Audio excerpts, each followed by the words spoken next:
Cromwell Productions, in conjunction with Castle Communications, presents the Times Modern Classics.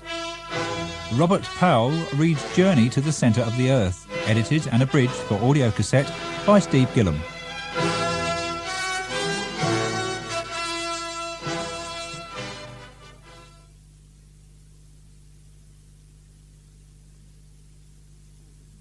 On the 24th of May, 1863, a Sunday, my uncle, Professor Lidenbrock, came rushing back towards his little house at number 19 Königstrasse, one of the oldest streets in the historic part of Hamburg.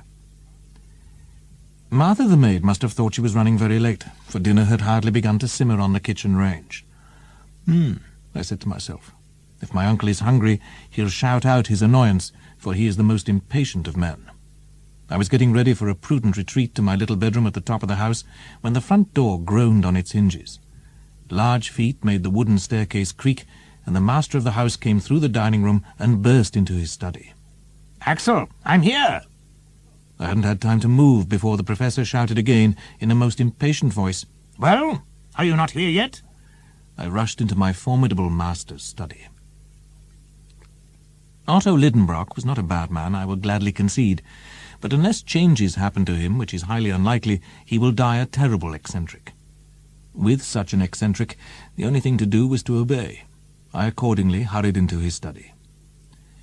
My uncle was buried in his large armchair covered in Utrecht velvet, holding a book in both hands and studying it with the deepest admiration. "What a book! What a book!" he kept saying. This exclamation reminded me that Professor Lidenbrock was a fanatical book collector in his spare time. But a volume had no value in his eyes unless it was unfindable, or, at the very least, unreadable. "Well," he said, "do you not see? It's a priceless gem I discovered this morning, while poking around in the shop of Hevelius, the Jew." "Magnificent," I replied, with forced enthusiasm. While speaking, my uncle alternately opened and closed the old book, when an incident happened to set the course of the conversation off on a different path. This was the appearance of a filthy parchment, which slid out of the book and fell to earth. My uncle rushed to pick up this knick-knack with an eagerness easy to understand. He carefully spread the parchment out on his desk. It was 5 inches long and 3 inches wide, with horizontal lines of mumbo-jumbo-style characters written on it. The professor examined the series of characters for a few moments. Then he said, lifting up his glasses, "It is quite obviously runic, but there is a secret, and I am going to discover it. Sit down and write." The dictation began. Each letter was spelled out, one after the other. When this work was finished, my uncle eagerly snatched up the sheet on which I had been writing and examined it. "Arn Saknussemm," he cried in a triumphant voice. "The name of a scholar of the 16th century, a celebrated alchemist." I looked at my uncle with a certain admiration. "I shall have the secret of this document, and will neither eat nor sleep until I have discovered it. First of all, we must find out the language of this cipher. It cannot be difficult." "What language is it?" I asked. "Now, when he was not writing in his mother tongue, he must naturally have chosen the language customarily used amongst educated people of the 16th century. I refer to Latin." "Yes, Latin," repeated my uncle, "but Latin scrambled up. We must see what it produces. Axel, write any sentence at all on this scrap of paper, but instead of writing the letters one after the other, put them in vertical columns made up of groups of 5s or 6s. When I had finished, I will admit that I was excited. These letters had not produced any meaning in my mind. I was therefore waiting for the professor to produce pompously from his mouth a sentence of Latin majesty. "That's not it," shouted my uncle. "It makes no sense." Then, rushing downstairs like an avalanche, he threw himself into Königstrasse and shot off at a rate of knots. The problem of the old document wouldn't stop disturbing me. My head was swirling and I felt vaguely anxious. I had the feeling that something terrible was about to happen. From time to time I listened out for steps hammering up the stairs, but none came. Where could my uncle be at this moment? Would he come back triumphant or discouraged? Who would win, him or the secret? I was wondering about such matters, and without thinking, picked up the sheet of paper on which I had written the incomprehensible sequence of letters. They seemed to dance around me, like those silver drops which float above your head when there is a sudden rush of blood to it. Absent-mindedly, I fanned myself with the piece of paper, with the back and the front passing alternately before my eyes. Imagine my surprise when I thought I caught sight of perfectly intelligible words during a quick turn of the sheet, just as the other side came into view. Latin words like craterem and terrestri. Through the fleeting glimpses, I had caught sight of the truth. I had discovered how the code worked. You can imagine how excited I felt. All I had to do now to possess the secret was to glance at it. I bent over the table and read the whole message out loud. What amazement! What terror entered my soul! No, I am not going to tell my uncle. It would be terrible if he got to know about such a journey. He'd just want to have a go himself. By turning this document in every direction, he might accidentally discover the code. I'm going to destroy it. The fire hadn't quite gone out. I picked up the sheet of paper together with Saknussemm's parchment. My trembling hand was just about to throw the whole lot onto the coals and thus destroy the dangerous secret when the study door opened. My uncle came in. I had barely had time to put the wretched document back on the desk. Professor Lidenbrock seemed preoccupied. He sat down in his armchair and, pen in hand, began to write out formulae that looked like algebraic calculations. For 3 long hours, my uncle worked without a word, without looking up, rubbing out, starting again, crossing out, setting to for the umpteenth time. After fighting it for some time, an irresistible drowsiness came over me, and I fell asleep on the end of the sofa. When I woke again, the following morning, the inexorable worker was still at it. With a single act, I could undo the iron hoop wrapped tight round his brain, with just one word. "Uncle?" He said, like someone abruptly woken up. "The code," I said. "Purely by chance." "What are you saying?" he cried with an intensity that cannot be described. "Look," I said, giving him the paper with my writing on. "Read." This is what he read, which, when translated from the dog Latin, reads as follows. "Go down into the crater of Snæfellsjökull, which the shadow of Scartaris caresses before the calends of July. O audacious traveller, and you will reach the centre of the earth. I did it. Arne Saknussem." My uncle's courage, his joy, his certainty knew no bounds.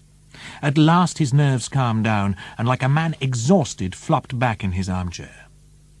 "So, what time is it?" he asked after a few moments' silence. 3 o'clock.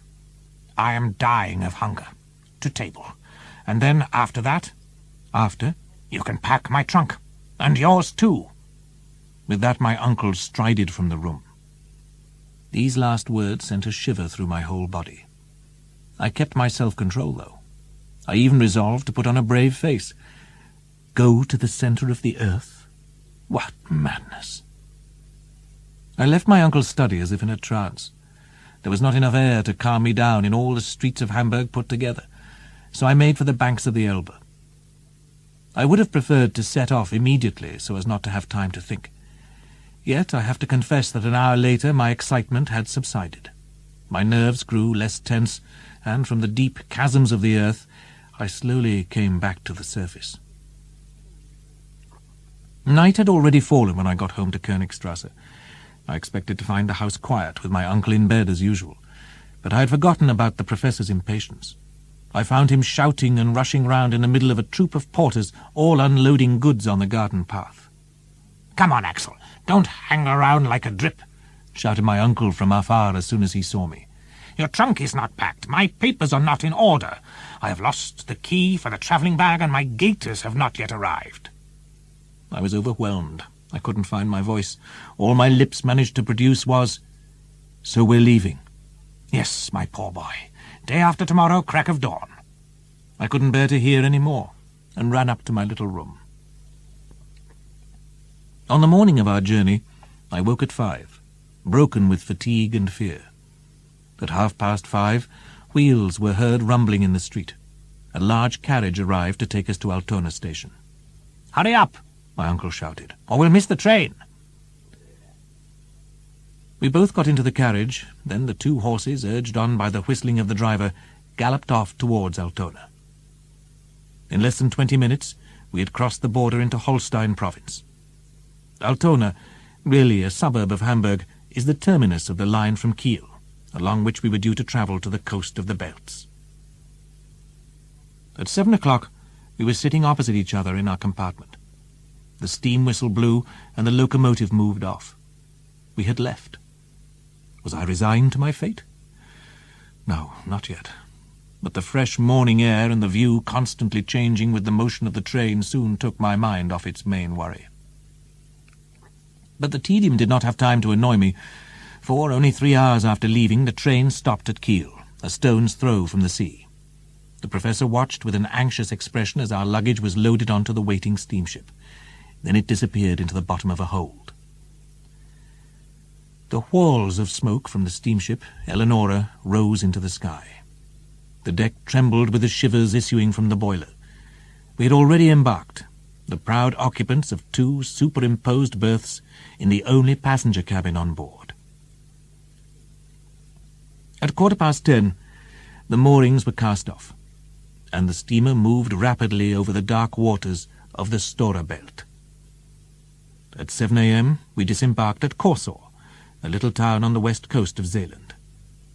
There we quickly climbed into another train, which carried us over a countryside just as flat as the Holstein one. It still took 3 more hours to reach the capital of Denmark. At 10 a.m. we finally alighted in Copenhagen. The luggage was loaded onto a cab and driven with us to the Phoenix Hotel in Bredgade. Then, after a quick wash, my uncle dragged me out of my room. Together we combed the quays looking for a ship about to sail. I had hoped that no means of transport would be available, but this was not to be. A little Danish schooner, the Valkyrie, was due to sail on the 2nd of June. "Everything's going well, very well indeed," my uncle kept saying. "What a stroke of luck to have found that vessel ready to leave."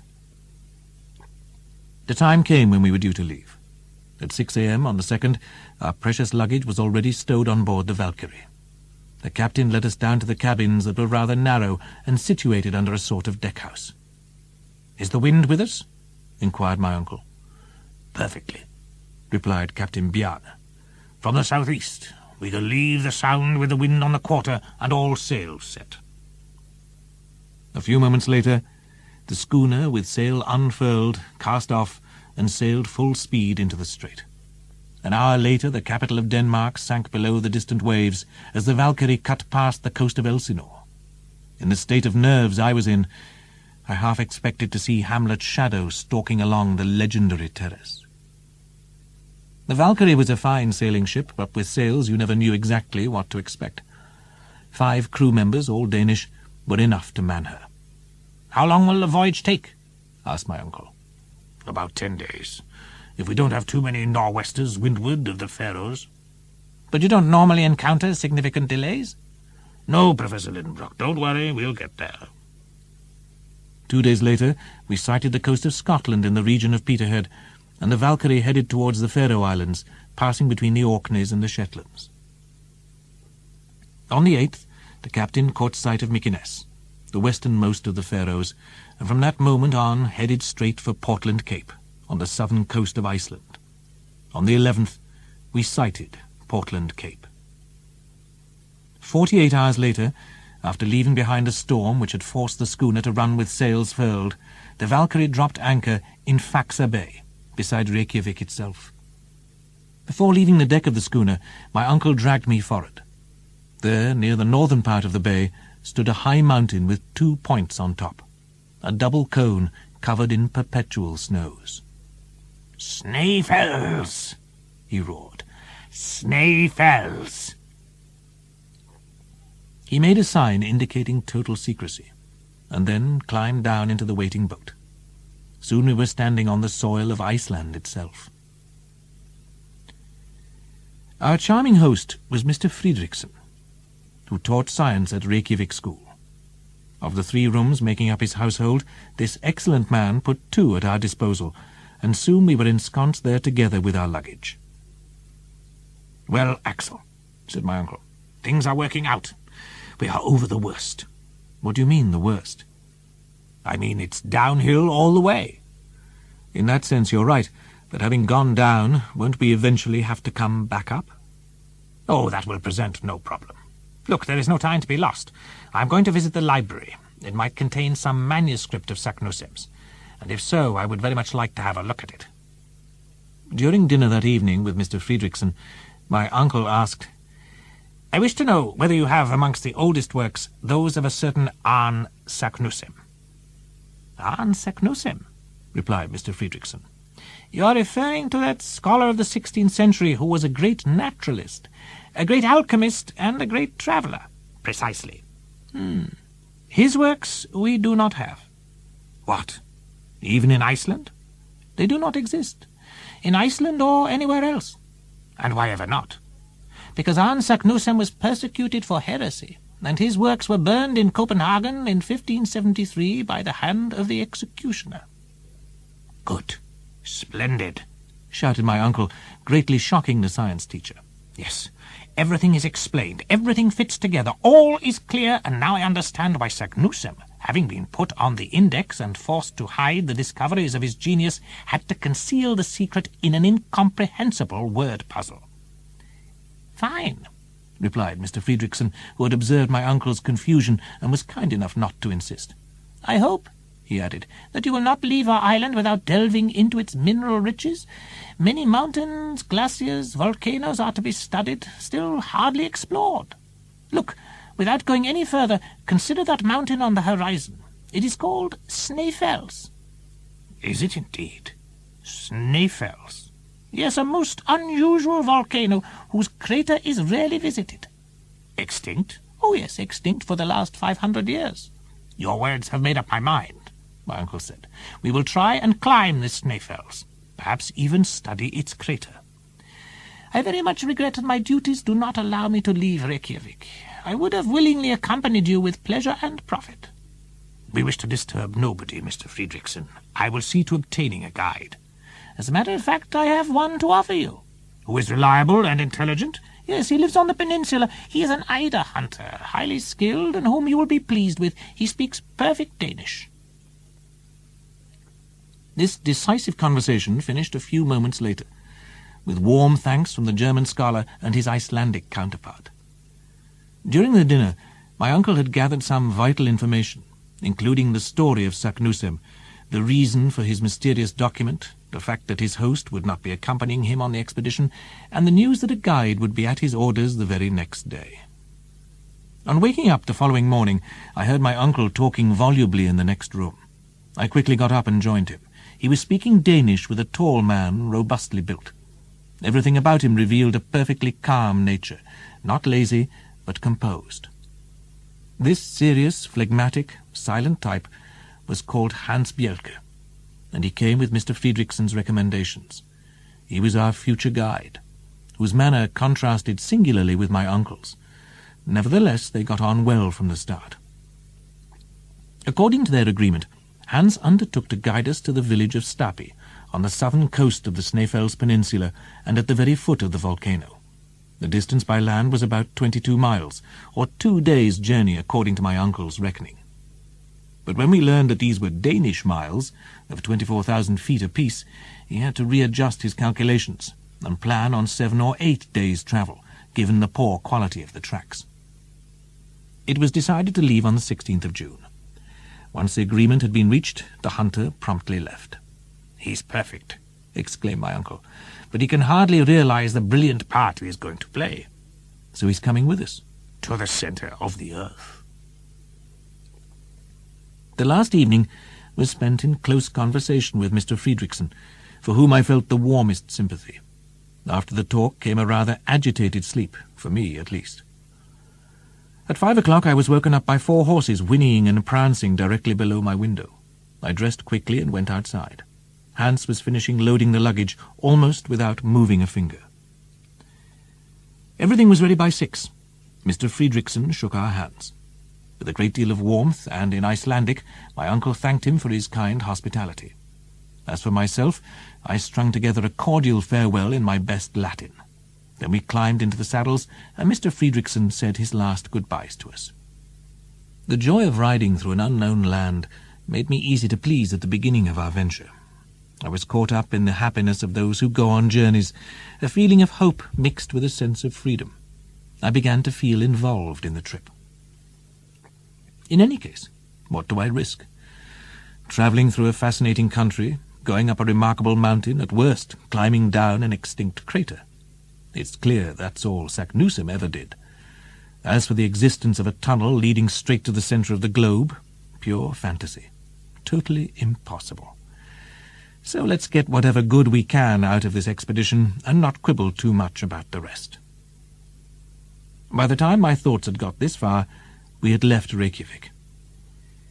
Hans walked in front, at a quick but regular and unchanging pace. The 2 horses followed with our luggage, without his having to lead them. My uncle and I came last, trying not to make too much of a sight of ourselves on our small but hardy mounts. 2 hours after leaving Reykjavik, we arrived at Gunfunes Aulkirkja. It contained nothing special, just a handful of houses, hardly enough for a hamlet in Germany. 3 hours later, still travelling over the faded grass of the pastures, we had to work our way round the Kollafjord, as detouring round this estuary was easier and quicker than crossing it. Soon we had reached a pingstar called Eyjolfberg, whose tower would have struck 12 if the Icelandic churches had been rich enough to possess a clock, but they closely resemble their parishioners, who have no watches, but manage quite well without. The horses were watered there, and afterwards took us along a shore squeezed in between the sea and a chain of hills, then carried us without stopping to the Aulkirkja of Brantar, and then a mile further to Saurbor Annexia, situated on the southern shores of the Hvalfjord.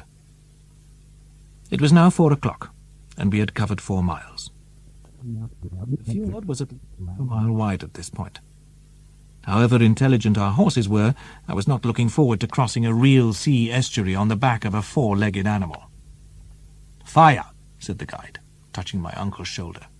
"What? A ferry?" "Duh," replied Hans, pointing to a boat.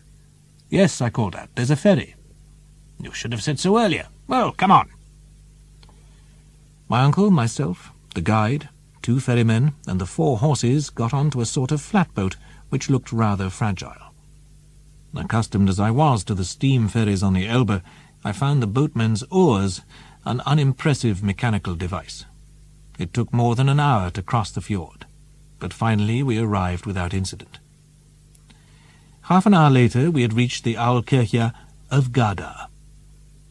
The following morning, less than 100 yards from Gardar, the appearance of the landscape began to change. The ground became marshy, and the going less easy.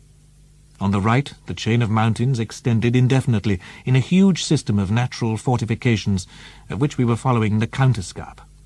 Often there were streams, which had to be forded, and without getting the bags too wet. Soon we had to cross several insignificant little fjords, and finally a real bay. The tide, steady at this time, allowed us to traverse without waiting, and thus reach the hamlet of Alftanes, a mile further on the other side.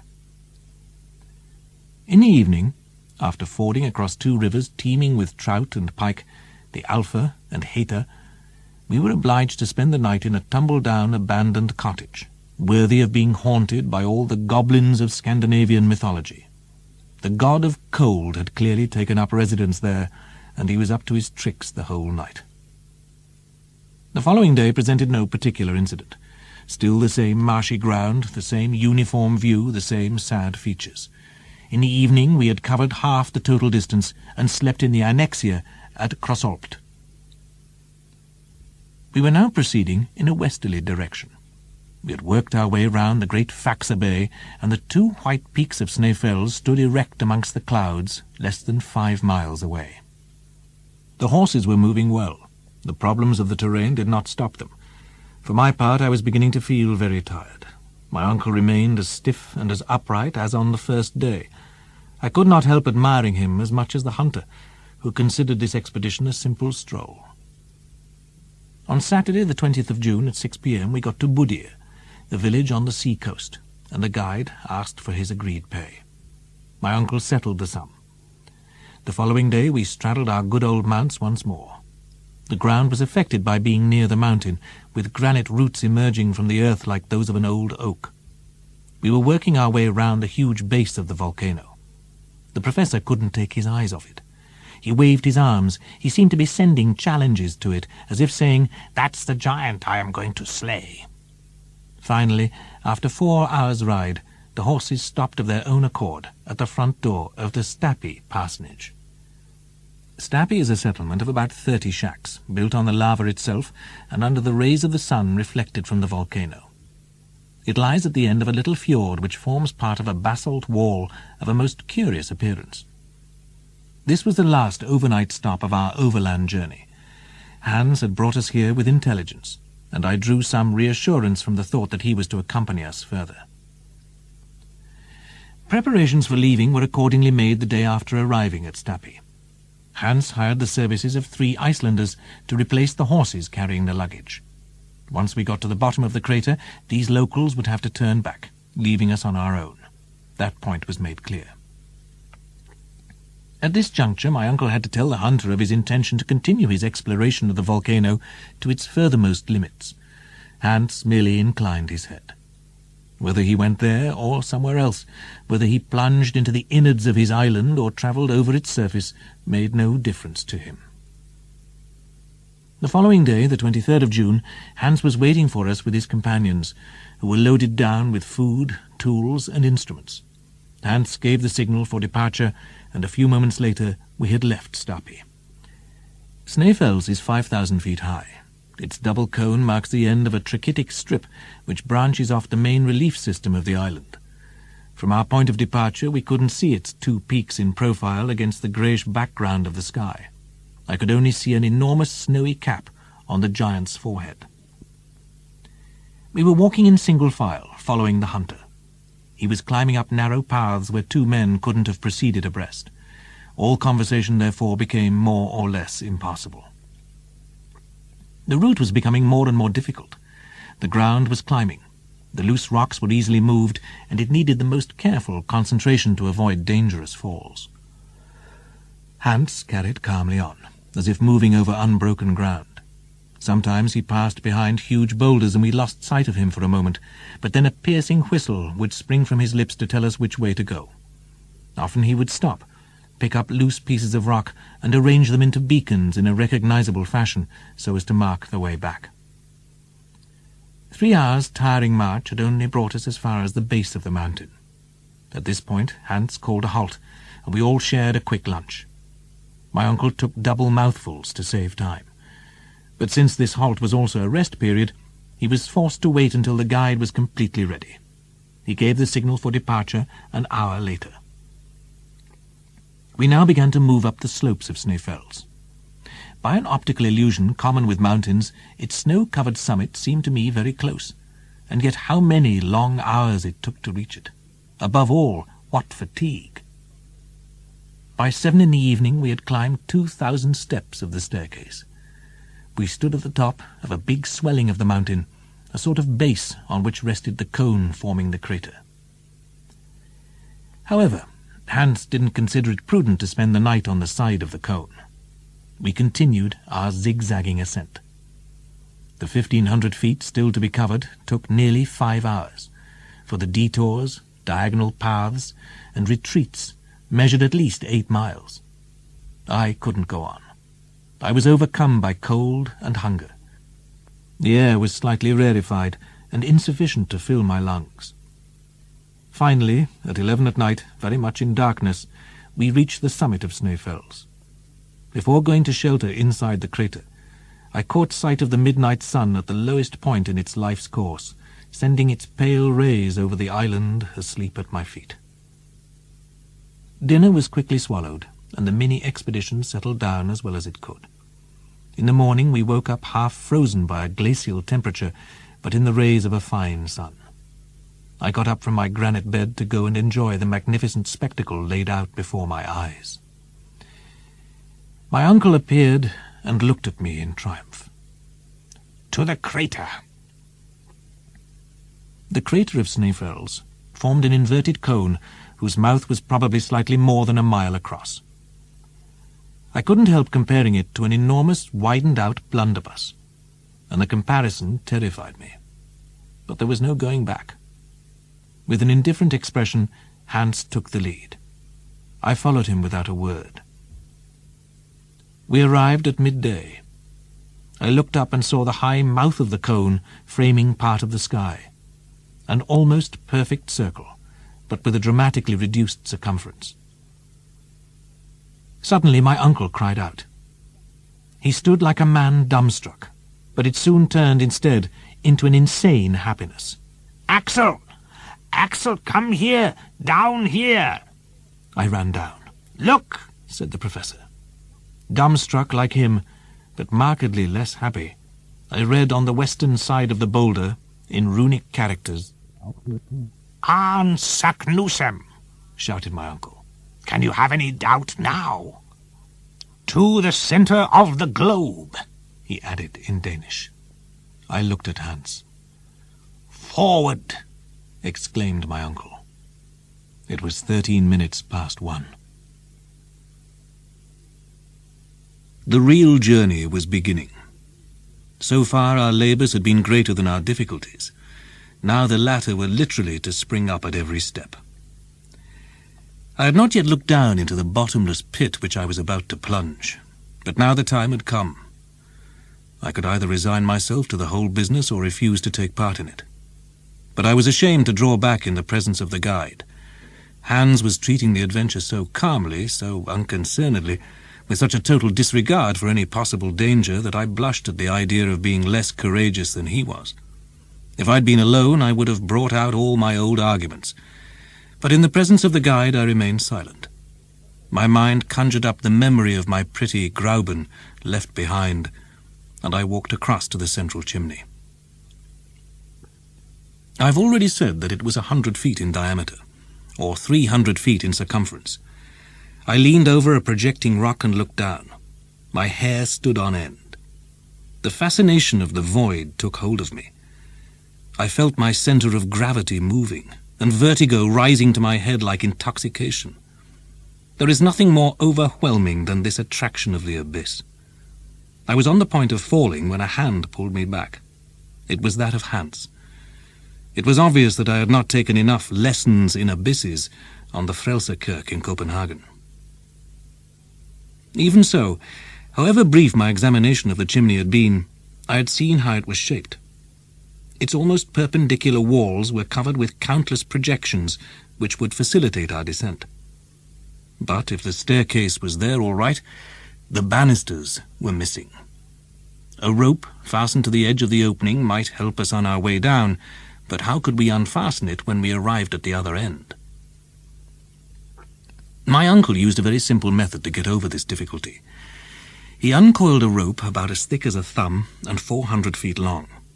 First, he let down half of it, then looped it over a projecting block of lava and threw the other half down. Each of us could then descend by holding on to both halves of the rope, which would not be able to unwind. When we were 200 feet down, nothing would be easier than to regain possession of the whole rope by letting go of one end and pulling on the other. Then this process would be repeated ad infinitum. "Now," said my uncle, after completing these preparations, "let us see about the baggage. We're going to divide it into 3 packages, and each of us will strap one onto his back. I'm talking about the fragile objects only." The professor obviously did not include us under that heading. "Hans," he went on, "will take charge of the tools and some of the provisions. You, Axel, will take another third of the provisions together with the arms, and I will take the rest of the provisions and the delicate instruments." "But," I said, "who's going to take the clothes down, and this pile of ropes and ladders?" "They will go down by themselves." "What do you mean?" I asked. "You see." My uncle was fond of resorting to drastic measures, and never hesitated. On his instructions, Hans tied all the non-fragile articles in a single bundle, roped them together securely, and threw them bodily down the chimney. I heard the loud rushing sound produced by the displacement of the layers of air. My uncle, leaning over the abyss, followed the descent of his baggage with a satisfied air, and only stood up when it had disappeared from sight. "Good," he said. "Our turn now." Now I ask any honest man if it was possible to hear these words without a shudder. The professor fastened the package of instruments on his back. Hans took the one containing the tools, and I the one with the arms. The descent began in the following order: Hans, my uncle, and me. It took place in profound silence, disturbed only by the fall of loose stones hurtling into the abyss. I let myself fall, so to speak, frantically clutching the double rope with one hand and steadying myself with the other by means of my iron-shod stick. A single thought dominated my mind: the fear that the rock from which I was hanging might give way. The rope struck me as very fragile to bear the weight of 3 persons. I used it as little as possible, performing miracles of equilibrium on the lava projections which my feet tried to grip as if they were hands. Whenever one of these slippery steps shook under Hans's feet, he would say in his quiet voice, "Give act." "Be careful," repeated my uncle.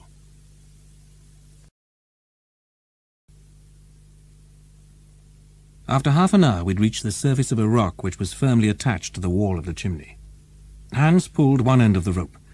The other rose into the air, and, after passing round the projecting rock at the top of the chimney, came down, bringing with it a dangerous sort of rain, or rather hail, of stones and pieces of lava. Leaning over the edge of our narrow ledge, I observed that the bottom of the hole was still invisible. The manoeuvre with the rope was begun again, and half an hour later we had descended another 200 feet. I doubt whether during this descent even the most enthusiastic geologist would have tried to study the nature of the surrounding rocks. For my part, I know that I did not trouble my head about them. It was all one to me whether they were Pliocene, Miocene, Eocene, Cretaceous, Jurassic, Triassic, Permian, Carboniferous, Devonian, Silurian, or primitive. But the professor was probably making observations or taking notes, for at one of our halts he said to me, "The farther I go, the more confident I feel. The order of these volcanic formations fully confirms Davy's theory. We are in the middle of the primordial stratum, in which the chemical operation took place of metals catching fire at the contact of air and water. I absolutely reject the idea of central heat. In any case, we shall soon see." His conclusion was always the same. Small wonder that I felt no desire to argue. My silence was taken for agreement, and the descent began again. After 3 hours I still could not see the bottom of the chimney. When I raised my head I saw its opening growing perceptibly smaller. Its walls sloped slightly, and were therefore drawing closer to each other. It was gradually getting darker. Still we kept on descending. It seemed to me that the falling stones were making a duller sound on impact, and that they were reaching the bottom of the abyss sooner. As I had taken care to keep an exact account of our manoeuvres with the rope, I could calculate precisely what depth we had reached and how much time had gone by. We had now repeated the operation 14 times, and each descent took half an hour. That made 7 hours, plus 14 quarters of an hour for rest, or 3.5 hours. Altogether, 10.5 hours. We had started at 1 o'clock, so it must now be 11. As for the depth we had reached, these 14 operations with a rope 200 feet long made it 2,800 feet. At that moment Hans called out, "Halt!" I stopped short, just as I was going to hit my uncle's head with my feet. "We have arrived," he said. "Where?" I asked, slipping down beside him. "At the bottom of the perpendicular chimney." "Isn't there any other way out, then?" "Yes. I can just make out a sort of corridor slanting away to the right. We'll see about that tomorrow. Let's have our supper first and then sleep." It was not yet completely dark. We opened the bag of provisions, ate our meal, and settled down as best we could on a bed of stones and pieces of lava. When, lying on my back, I opened my eyes, I saw a bright point of light at the end of the 3,000-foot tube, which acted like a giant telescope. It was a star which did not appear to sparkle, and which, according to my calculations, must have been B Ursa Minor. Then I fell into a deep sleep. The next day, 30th of June, at 6 in the morning, we began the descent again. We were still following the lava gallery, a real natural ramp, as gently sloping as those inclined planes which can still be found in place of the staircase in some old houses. This went on until 12:17, at which moment we came up with Hans, who had just stopped. "Ah!" exclaimed my uncle. "We have come to the end of the chimney." I looked around me. We were at the intersection of two roads, both of them dark and narrow. Which ought we to take? This was a difficult question to decide. My uncle, however, did not wish to appear to hesitate before either me or the guide. He pointed to the eastern tunnel, and soon all three of us were inside it. In any case, any hesitation before this choice of roads would have lasted indefinitely, for there was no indication to guide our choice. We had to trust entirely to chance. The slope of this new gallery was very slight, and its section extremely variable. Sometimes a succession of arches appeared before us like the aisles of a Gothic cathedral. Here the architects of the Middle Ages might have studied all the forms of that religious architecture which developed from the pointed arch. A mile farther on, we would have to bend our heads under low arches of the Romanesque type, resting on thick pillars half embedded in the walls. In some places this arrangement gave place to low substructures, which looked like bearers' workings, and we had to crawl along through narrow tunnels. The temperature remained at a perfectly bearable level. I could not help thinking of what it must have been when the lava vomited by Snæfellsjökull had rushed along this route. I imagined the torrents of fire breaking against every corner in the gallery, and the accumulation of the superheated gases in this confined space. I only hope, I thought, that the old volcano doesn't take it into his head to start that sort of thing now. I refrained from communicating these fears to Uncle Lidenbrock, who would not have understood. His one idea was to go on, and he walked, slid, even tumbled with a determination which one could not help admiring. At 6 in the evening, after a fairly easy day's walk, we had gone 5 miles south, but barely a quarter of a mile in depth. My uncle called a halt for rest.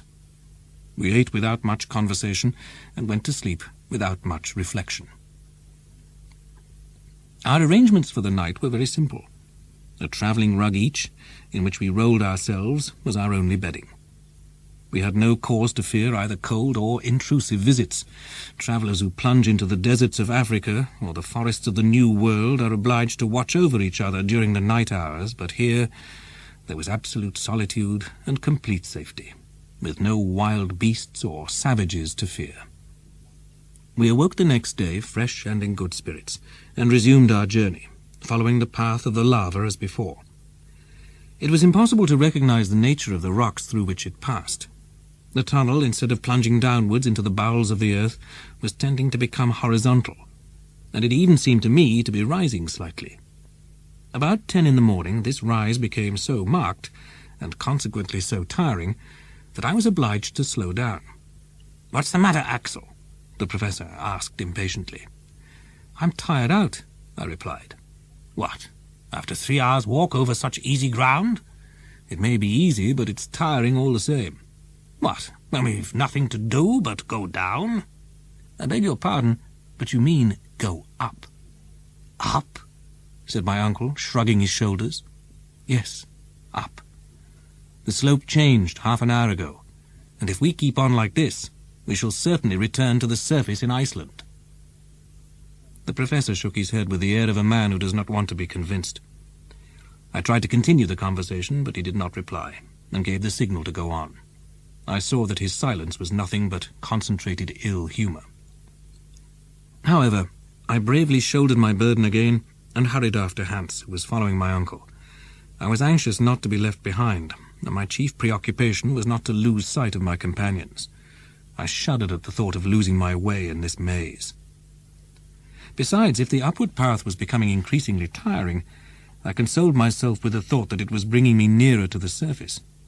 This was a hope which every step confirmed, and I rejoiced at the thought of seeing my little Grauben again. At noon a change occurred in the walls of the gallery. I noticed this by a decrease in the amount of light reflected by the sides. The coating of lava had given place to solid rock, arranged in sloping and often vertical strata. We were passing through rocks of the Transitional Period, the Silurian period. "It's all quite clear," I exclaimed. "In the second period, the water deposits formed these schists, limestones, and shales. We are turning our backs on the granite mass. We're like people from Hamburg taking the Hanover road to go to Lübeck." I ought to have kept these remarks to myself, but my geological temperament got the better of my prudence, and Uncle Lidenbrock heard my exclamations. "What is it?" he asked. "Look," I replied, pointing to the succession of shales and limestones, and the first signs of slate. "Well?" "We've come to the rocks of the period when the first plants and animals appeared." "Oh, do you think so?" "Have a good look yourself." I made the professor move his lamp over the walls of the gallery, expecting him to show some sign of surprise, but he did not say a word, and simply walked on. Had he understood me or not? Was he refusing, out of avuncular or scientific vanity, to admit that he had made a mistake in choosing the eastern tunnel? Or was he determined to explore this passage to the end? It was obvious that we had left the lava route, and that this path could not possibly lead to the furnace of Snæfellsjökull.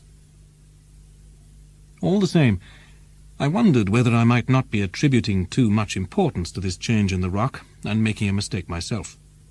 Were we really choosing these layers of rock superimposed on the granite foundation? If I'm right, I thought, I am bound to find some remains of primitive plants, and then there will be no denying the evidence of our eyes. I must keep my eyes skinned. I had not gone 100 yards before I found incontrovertible proof. This was scarcely surprising, for in the Silurian epoch the seas contained over 1,500 vegetable and animal species. My feet, which had grown accustomed to the hard lava floor, suddenly began stirring up a dust composed of the debris of plants and shells. On the walls there were distinct impressions of rockweeds and club mosses. Professor Lidenbrock must have recognized them, but he shut his eyes, I imagine, and pressed on at an unvarying pace. This was carrying stubbornness too far, and I could not stand it any longer. I picked up a perfectly preserved shell which had belonged to an animal rather similar to the present-day woodlouse. Then, catching up with my uncle, I said, "Look at this." "Well," he said calmly, "it's the shell of a crustacean of the extinct species of the trilobites, that's all." "But don't you conclude what you conclude yourself?" "Yes, I do. We have left the granite mass and the lava route. I may have made a mistake, but I cannot be sure of that until we reach the end of this gallery." "That is the right course to adopt, Uncle, and I would approve wholeheartedly if we weren't threatened by an ever-increasing danger." "And what is that?" "A shortage of water." "Well, Axel, we must ration ourselves." The descent began again, this time by the new gallery. Hans went first as usual. We had not gone 100 yards before the professor, passing his lamp along the walls, cried, "These are primitive rocks. Now we're on the right track. Forward!" When in its early days the earth was slowly cooling down, the shrinking process produced dislocations, fissures, hollows and chasms. The passage along which we were walking was a fissure of this sort, through which molten granite had once poured. Its countless windings formed an inextricable labyrinth through the primeval mass. The farther down we went, the more clearly the succession of beds forming the primitive terrain appeared. Geologists regard this primitive terrain as the foundation of the mineral crust of the earth, and they have established that it consists of 3 different layers: schist, gneiss, and mica schist, resting on that unshakable rock called granite. Never had mineralogists found themselves in such wonderful conditions for studying nature in situ. What the boring machine, an insensible, clumsy machine, could not bring to the surface of the inner texture of the globe, we were going to be able to study with our own eyes and touch with our own hands. through the beds of schist, which were tinged with splendid shades of green, there wound metallic threads of copper and manganese, with occasional traces of platinum and gold. My mind lingered for a while on these riches buried in the bowels of the earth, hidden forever from the covetous eyes of mankind. These treasures had been buried so deep by the convulsions of primeval times that neither the pickaxe nor the mattock would ever be able to extract them from their tomb. The schists were followed by layers of gneiss, remarkable for the regularity and parallelism of its strata, and then by the mica schists, disposed in large flakes which attracted the eye by the sparkle of the white mica. The beams from facets of the rocky mass crisscrossed in all directions, so that I felt as if I were walking through a hollow diamond inside which the rays were shattering against each other in countless coruscations. About 6 o'clock this festival of light abated to a noticeable extent, and almost ceased. The walls took on a crystallized but sombre appearance. The mica combined with feldspar and quartz to form the rock of rocks, the hardest of all, which carries the weight of the 4 terrains without being crushed. We were immured in a huge prison of granite. It was now 8 in the evening, and there was still no sign of water. I was suffering agonies of thirst. My uncle strode on, refusing to stop and listening for the murmur of some spring, but there was nothing to be heard. Finally, my legs began to fail me. I bore my torments as best I could so as not to force my uncle to stop. That would have driven him to despair, for the day was drawing to a close, the last day that belonged to him. At last my strength gave out completely. I gave a cry and fell. "Help! I'm dying!" My uncle turned back. He gazed at me with his arms folded and then muttered, "It's all over." The last thing I saw was a frightening gesture of rage before I closed my eyes. When I opened them again, I saw my 2 companions motionless and rolled up in their rugs. Were they asleep? For my part, I could not get a moment's sleep. I was suffering too much. Most of all at the thought that there was no remedy. My uncle's last words, "It's all over," echoed in my ears, for in my present state of weakness there could be no hope of returning to the surface. We had nearly 4 miles of the earth's crust above us, and this mass seemed to be bearing down with all its weight on my shoulders. I felt crushed, and I exhausted myself in violent attempts to turn over on my granite bed. A few hours went by. A profound silence, like that of the grave, reigned around us. No sound could reach us through these walls, the thinnest of which was 5 miles thick.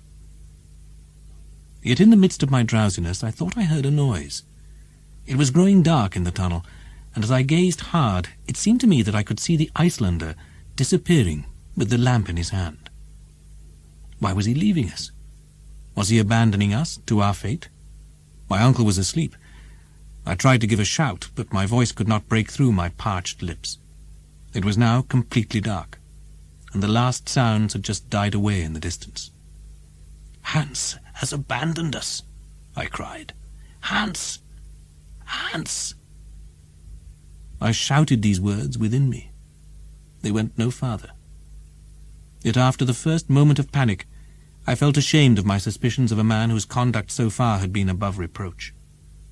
His departure could not be desertion, for instead of going up the gallery he was descending it. Treachery would have taken him up, not down. This reasoning allayed my fears to some extent, and I turned to other thoughts. Only some serious motive would have led that quiet man to forfeit his sleep. Was he on the track of some discovery? Had he, in the silence of the night, heard some murmur which my ears had failed to detect? For a whole hour, my delirious brain passed in review all the reasons which might have roused the quiet huntsman to action. The most fantastic ideas got tangled up in my mind. I thought that I was going mad. But at last I heard the sound of footsteps in the depths of the abyss. Hans was coming up again. A flickering light began to glimmer on the walls, and then came round the nearest bend in the corridor. Hans appeared. He went up to my uncle, put his hand on his shoulder, and gently woke him. My uncle got up. "What is it?" he asked. "Vatten," replied the guide. It would seem that intense suffering can turn anybody into a polyglot. I did not know a single word of Danish, yet I distinctively understood the word our guide had uttered. "Water! Water!" I cried, clapping my hands and gesticulating like a madman. "Water," repeated my uncle. "Hvar?" he asked the Icelander. "Nedat," replied Hans. "Where?" "Down below." I could understand everything. I seized the guide's hands and squeezed them, while he gazed calmly at me. We got ready quickly, and were soon making our way down a corridor with a slope of 1 in 3. Half an hour later we had gone 1.25 miles, and were 2,000 feet farther down. At that moment I distinctly heard an unfamiliar sound travelling through the granite walls, a sort of dull rumbling, like distant thunder. During this first half hour of our walk, seeing no sign of the promised spring, my fears had been reawakened. But now my uncle explained the origin of the noise I could hear. "Hans was not mistaken," he said. "What you can hear is the roar of a torrent." "A torrent?" I exclaimed. "There's no doubt about it. A subterranean river is flowing around us." We hurried on, spurred on by hope. I no longer felt tired. This murmur of running water had already refreshed me. The torrent, which for some time had been over our heads, was now roaring and leaping along inside the left-hand wall. I kept passing my hand over the rock, hoping to find traces of moisture or damp, but in vain. Another half hour went by, and another 1.25 miles was covered. It now became clear that the guide had gone no further during his absence. Guided by an instinct peculiar to mountaineers and water diviners, he had as it were felt this torrent through the rock, but he had certainly not seen any of the precious liquid or quenched his thirst with it. Soon, indeed, it became clear that if we went on, we should be getting farther away from the stream, the noise of which was becoming fainter. We turned back. Hans stopped at the exact spot where the torrent seemed closest to us. I sat near the wall, where I could hear the water rushing past me with extreme violence about 2 feet away. But a granite wall still separated us from it. Without thinking, without asking myself whether there might not be some way of obtaining this water, I gave way to a feeling of despair. Hans looked at me, and I thought I saw a smile appear on his lips. He stood up and took the lamp. I followed him. He went up to the wall while I watched him. He pressed his ear against the dry stone and moved it slowly to and fro, listening intently. I realized that he was trying to find the exact spot where the noise of the torrent was loudest. He found that spot 3 feet up from the floor. I was tremendously excited, though I scarcely dared to guess what the guide intended to do. But I understood and clasped my hands and hugged him when I saw him seize his pickaxe and attack the rock. "We are saved!" I cried. "Yes," said my uncle, in a state of frantic excitement. "Hans is right. What a splendid fellow he is! We wouldn't have thought of that." He was right. This solution, simple though it was, would never have occurred to us. Admittedly, nothing could be more dangerous than to take a pickaxe to this underpinning of the world. What if the wall caved in and crushed us? What if the torrent, bursting through the rock, carried us away? These dangers were very real, but at that moment no fears of rock falls or floods could hold us back, and our thirst was so intense that we would have dug into the very bed of the ocean to allay it. Hans set about his task, which neither my uncle nor I could have performed. We should simply have struck splinters from the rock in our impatience. The guide, on the contrary, was calm and self-possessed, wearing the rock away with a succession of light blows and producing an opening 6 inches wide. I could hear the sound of the water growing, and I imagined I could already feel the refreshing liquid on my lips. Soon the pickaxe had penetrated 2 feet into the granite wall. Hans had been at work for over an hour, and I was writhing about with impatience. My uncle wanted to join in himself. I had some difficulty in holding him back, and indeed he had just taken hold of his pickaxe when a sudden hissing was heard. a jet of water shot out of the hole and broke against the opposite wall. Hans, almost thrown off his balance by the shock, could not repress a cry of pain. I understood why, when, plunging my hands into the jet, I in my turn gave a loud cry. The spring was scalding hot. "This water is boiling!" I cried. "Well, it will cool down," replied my uncle. The corridor was filling with steam, while a stream was forming and running away down its subterranean windings. Soon we were able to take our first draught. What pleasure it gave us! What incomparable ecstasy! What was this water, and where did it come from? We did not care. It was water, and although it was still warm, it brought back the life which had been on the point of departing. I drank without stopping, without so much as tasting. It was only after a minute's bliss that I exclaimed, "Why, there's iron in it!" "Nothing better for the digestion," retorted my uncle. "It obviously has a high mineral content. This expedition of ours will be just as good for us as a stay at Spa or Töplitz." "Oh, how delicious it is!" "I should think so. 6 miles underground. It has an inky flavour which is not unpleasant. What a splendid source of strength Hans has found us here. I propose we should give his name to this health-giving stream." "Agreed," I cried, and the name of Hansbach was promptly bestowed on it. Hans did not give himself any airs as a result. After refreshing himself in moderation, he settled down in a corner in his usual quiet fashion. "Now," I said, "we mustn't let this water run away." "Why not?" asked my uncle. "I imagine the spring is inexhaustible.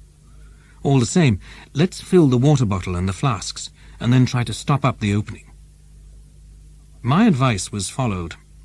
With fragments of granite and pieces of tow, Hans tried to plug the hole he had made in the wall. This was anything but easy. He only succeeded in scalding his hands. The pressure was too great, and all his efforts were fruitless. "It's obvious," I said, "that the upper reaches of this watercourse are very high up, judging by the force of the jet." "There's no doubt about it," replied my uncle. "If this column of water is 32,000 feet high, its pressure is equal to that of 1,000 atmospheres. But I've got an idea."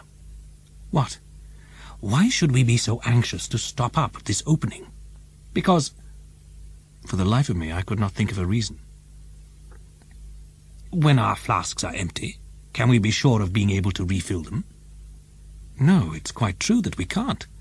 "Well then, let's allow this water to run on. It will run downwards as a matter of course, and will guide us as well as refresh us on our way." "What a splendid idea!" I exclaimed. "And with this stream to help us, there's no reason why our expedition shouldn't be successful." "Ah, so you're coming round to my way of thinking, my boy," said the professor, laughing. "I'm not just coming round, I've come. Now, wait a moment, though. Let's begin by getting a few hours' rest." I had completely forgotten that it was night. The chronometer reminded me of that fact, and soon all three of us, adequately restored and refreshed, fell into a sound sleep. My eyes abruptly closed. When I managed to open them again, I was more astounded than delighted. "The sea!" I cried. "Yes," said my uncle, "the Lidenbrock Sea, for I don't imagine that any other explorer is likely to dispute my claim to having discovered it, and my right to call it by my name." A vast sheet of water, the beginning of a lake or an ocean, stretched away out of sight. The deeply indented shore offered the waves a beach of fine golden sand, strewn with those little shells which were inhabited by the first living creatures. The waves broke on this shore with that sonorous murmur peculiar to huge enclosed spaces. A light foam was whipped up by a moderate wind, and some of the spray was blown into my face. From this gently sloping beach, about 200 yards from the waves, a line of huge cliffs curved upwards to incredible heights. Some of them, crossing the beach with their sharp spurs, formed capes and promontories which had been eaten away by the teeth of the surf. Farther on, their massive outline could be seen clearly defined against the misty backcloth of the horizon. It was a real sea, with the capricious contour of earthly shores, but utterly deserted and horribly wild in appearance.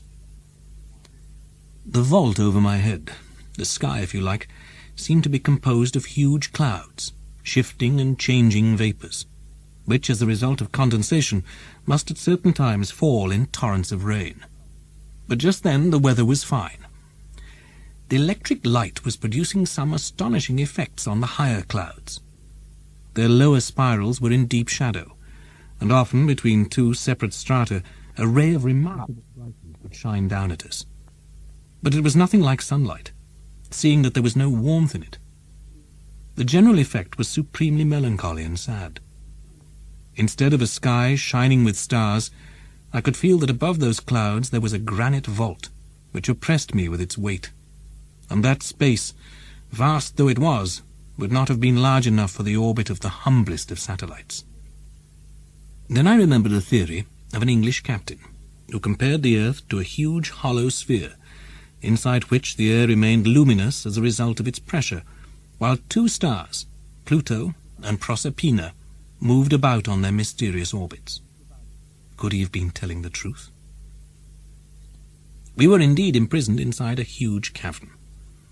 It was impossible to gauge its width, since the shore stretched away on either side as far as the eye could see, or its length, for our gaze was soon halted by a somewhat indefinite horizon. As for its height, it must have been several miles. The eye could not see where this ceiling rested on its granite buttresses, but there were clouds hanging in the atmosphere at a height which I put at 12,000 feet, a greater altitude than that of the terrestrial clouds, and doubtless due to the great density of the air. Obviously the word cavern cannot give any idea of the vast dimensions of this huge space, but human words are totally inadequate for anyone who ventures into the abysses of the earth.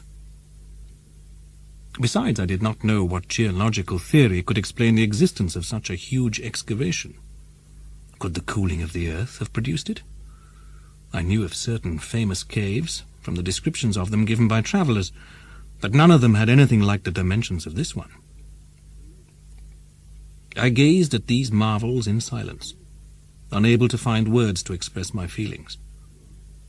I felt as if I were on some distant planet, Uranus or Neptune, witnessing phenomena quite foreign to my terrestrial nature. New words were required for such new sensations, and my imagination failed to supply them. I gazed, I thought, I admired, with a stupefaction not unmixed with fear. The unexpected nature of this sight had brought back the flush of health to my cheeks. I was treating myself with astonishment and bringing about a cure by means of this novel therapeutic system. Besides, the keen, dense air was reinvigorating me by supplying extra oxygen to my lungs. It will be easily appreciated that, after an imprisonment of over 40 days in a narrow gallery, it was sheer bliss to breathe this moist, salty air. So I had no reason to regret having left my dark grotto. My uncle, who was already familiar with these wonders, had ceased to marvel at them. "You feel strong enough to walk about a little?" he asked me. "Yes," I replied, "and should like nothing better." "Then take my arm, Axel, and let us follow the windings of the shore." I eagerly accepted, and we began to skirt this new ocean. On the left, steep rocks, piled one upon another, formed a prodigiously impressive heap of titanic proportions. Down their sides flowed countless cascades, which fell in loud, limpid sheets of water. A few light clouds of steam passing from one rock to another indicated the presence of hot springs, and streams flowed gently towards the common basin, murmuring delightfully as they descended the slopes. Among these streams I recognized our faithful companion, the Hansbach, which flowed quietly into the sea, as if it had done nothing else since the beginning of the world. "We shall miss it in the future," I said with a sigh. "Nonsense," said the professor. "What does it matter whether we have that stream or another with us?" I thought this reply rather ungrateful. But at that moment my attention was drawn by an unexpected sight. 500 yards away, at the end of a steep promontory, a tall, dense forest appeared. It consisted of trees of medium height, shaped like parasols, with sharp, geometrical outlines. The wind seemed to have no effect on their foliage, and in the midst of the gusts they remained motionless like a group of petrified cedars. I quickened my step, anxious to put a name to these strange objects. Were they outside the 200,000 species of vegetables already known? And had they to be accorded a special place among the lacustrian flora? No. When we arrived under their shade, my surprise turned to admiration. I found myself, in fact, confronted with products of the earth, but on a gigantic scale. My uncle promptly called them by their name. "It's just a forest of mushrooms," he said. And he was right. It may be imagined how big these plants, which love heat and moisture, had grown. I knew that the Lycopodon giganteum, according to Bulliard, attains a circumference of 8 or 9 feet, but here there were white mushrooms 30 or 40 feet high, with heads of an equal diameter. There were thousands of them. The light could not manage to penetrate between them, and complete darkness reigned between those domes, crowded together as closely as the round roofs of an African city. Yet I wanted to go farther, though it was mortally cold under those fleshy vaults. For half an hour we wandered about those damp shadows, and it was with a genuine feeling of relief that I regained the seashore. The vegetation of this subterranean region was not confined to mushrooms. Farther on, a great many other trees with colourless foliage stood in groups. They were easy to recognize as the lowly shrubs of the earth, grown to phenomenal dimensions. Lycopodiums 100 feet high, giant sigillarias, tree ferns as tall as the fir trees in northern latitudes, and lepidodendrons with cylindrical forked stems ending in long leaves and bristling with coarse hairs like monstrous cacti. "Astonishing! Magnificent! Splendid!" cried my uncle. "Here we have the entire flora of the secondary period of the world, the Transitional Period. Here are our humble garden plants, which were trees in the early ages of the globe. Look, Axel, and admire it all. Never has a botanist had such a feast for the eyes." "You're right, Uncle. Providence seems to have wanted to preserve in this huge hothouse the antediluvian plants which scientists have so skillfully reconstructed. As you say, my boy, it is a hothouse, but you might add that it may be a menagerie too."